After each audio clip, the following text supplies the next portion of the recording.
Assalamualaikum warahmatullahi wabarakatuh. Halo semuanya, perkenalkan nama saya Dwi Lasari. Saya merupakan mahasiswa psikologi dari Universitas Muhammadiyah Bandung. Di sini saya akan menjelaskan mengenai psikologi agama dengan materi pembahasan kesehatan mental berbasis pendekatan medis dan religius.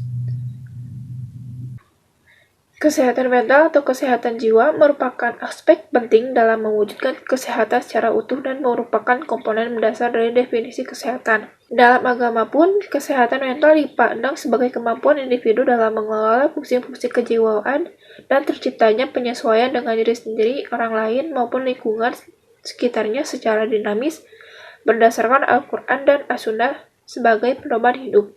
Seperti yang disebutkan dalam judul, di sini ada dua perspektif atau tradisi penyembuhan kesehatan mental. Yang pertama ada institusi keagamaan dan institusi medis. Sejarah antara kedua institusi ini terjadi proses yang dinamis, dan pada suatu saat keduanya saling mendekat dan bekerja sama. Tapi di saat lain saling berkonflik dan terpisah. Tetapi kemudian berhasil mengatasi konflik dan mencapai solusi. Lalu, untuk yang pertama, institusi medis kuno. Yang pertama, ada Aesculapius di Yunani, merawat pasien dengan doa, mantra, disertai perawatan psikologi seperti sugesti, hipnotis, dan kegiatan relaksional. Adapun tindakan lainnya yaitu pengaturan diet atau pola makan, pijat, hidroterapi, senam, dan pendidikan. Lalu, di Alexandria dan Memphis di Mesir, merawat pasien dengan inkubasi atau dirawat dalam kuil. Adapun tokoh-tokoh dalam medis kuno ini ada Hippocrates, Asclepiades, Aretasius, dan Galenus. Lalu, ada terjadi pemisahan antara terapi religius dan medis.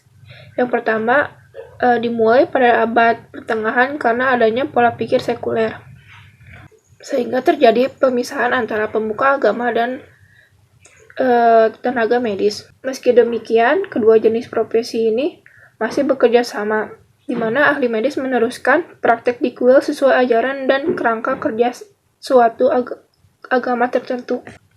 Pemisahan antara kedua institusi ini terjadi ketika abad pertengahan, di mana ditandainya keruntuhan kekaisaran Romawi, sehingga penyebaran kaum barbarian dan kebangkitan lagi paham tahayul serta hal-hal gaib kuno memunculkan gerakan sentimen yang radikal, di mana melawan ilmu pengetahuan kedokteran, sehingga baik kedokteran maupun filosofi digantikan dengan pandangan teologis. Sehingga pemahaman yang berkembang adalah bahwa gangguan mental disebabkan oleh kerasukan, dan pengobatan cenderung berbau mistis. Tim Unani atau sistem kedokteran Yunani Islami dikembangkan dan dielaborasikan oleh para cendekiawan Muslim. Sepanjang abad pertengahan, para ilmuwan Muslim menjaga keberlangsungan ilmu pengobatan Yunani dan Romawi dengan menggabungkan antara ajaran Islam dan pemikiran modern, sehingga dinamakan sebagai pengobatan Islami tip Unani, di mana tokoh yang terkenal pada saat ini adalah Avicenna atau lebih dikenal sebagai Avicenna. Lalu yang ketiga, pengenalan ulang sistem pembelajaran Helenik yang dilakukan oleh cendekiawan Muslim. Dorongan untuk menekuni pengetahuan kedokteran modern mulai lagi dimunculkan bersama dengan pengenalan sistem ulang pembelajaran Helenik ini, di mana di sini pemisahan antara agama dan dunia medis tampak sekali. Identifikasi dan pengelolaan permasalahan gangguan jiwa berpindah dari tangan pemuka agama ke tangan ahli medis. Seiring berjalannya waktu, biara secara bertahap menyerahkan tanggung jawab perawatan pasien gangguan mental kepada ahli medis. Pada saat ini mulai bermunculan institusi yang khusus menangani gangguan mental yang diberi nama Asilum.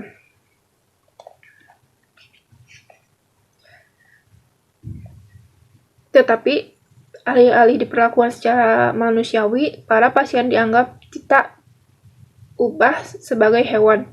Mereka dirantai, digantung, dipenjara, dan disiksa. Sebagian besar asilum-asilum pada awal kebangkitannya tidaklah lebih baik dari kamp konsentrasi. Lalu, penyembuhan perspektif agama. Setiap ajaran agama berkaitan dengan aspek spiritual, aspek fisik, dan psikologis. Setiap agama memiliki suatu karakter dasar penyembuh yang berbeda. Dalam ajaran mereka, pemuka agama, orang yang disebut sebagai orang yang dapat menyembuhkan. Adapun contoh-contoh penyembuhan atau tradisi agama yang dilakukan, seperti pada agama Hindu, misalnya sistem Ayurveda atau tentang cara mencapai hidup sehat dan berkelanjutan. Lalu dalam agama Buddha ada teknik meditasi untuk meraih pencerahan, dan dalam agama Kristen disebutkan kerajaan Tuhan untuk menyembuhkan. Dan dalam Al-Quran sendiri cantum bahwa dari kami dikirimkan dari Al-Quran yang dapat menyembuhkan dan memberikan ampunan bagi siapapun yang yakin.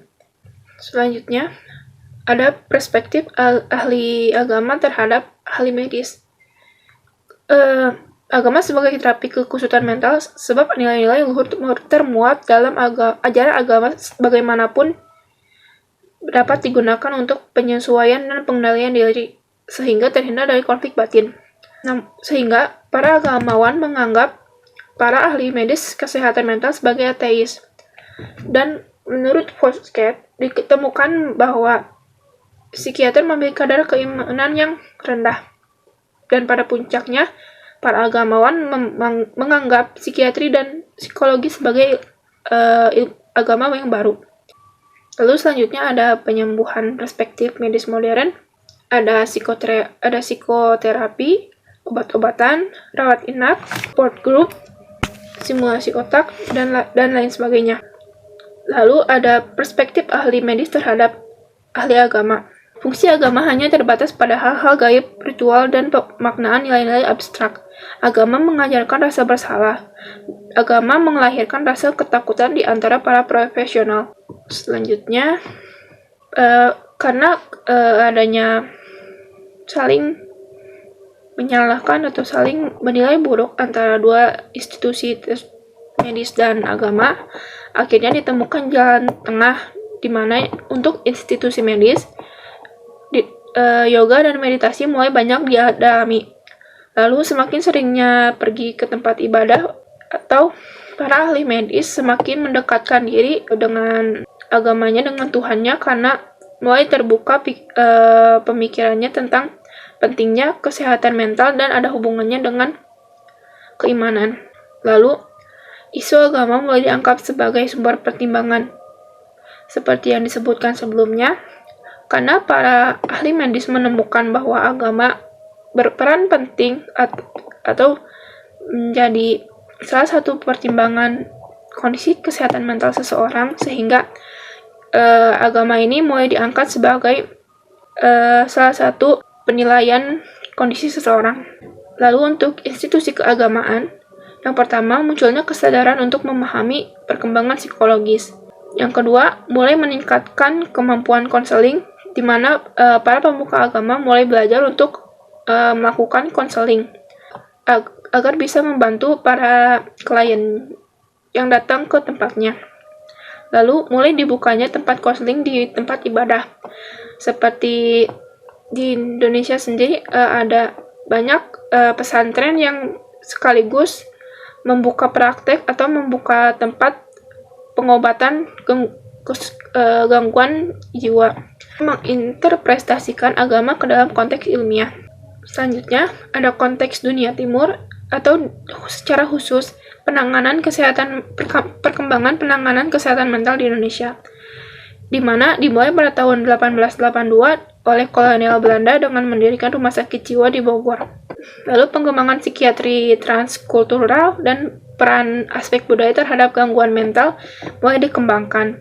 Selain itu, ada fasilitas kesehatan mental termasuk lembaga keagamaan seperti pesantren, yang mana kiai atau gurunya memiliki peran yang krusial sebagai guru juga konselor dan penyembuh. Mungkin sekian dari saya. Mohon maaf jika masih banyak kekeliruan dan kesalahan dalam penyampaian, dalam pengucapan kata-kata ataupun istilah, ataupun ada mungkin yang terlewat. Selebihnya, semoga video ini bermanfaat dan sekian dari saya. Wassalamualaikum warahmatullahi wabarakatuh. Dadah.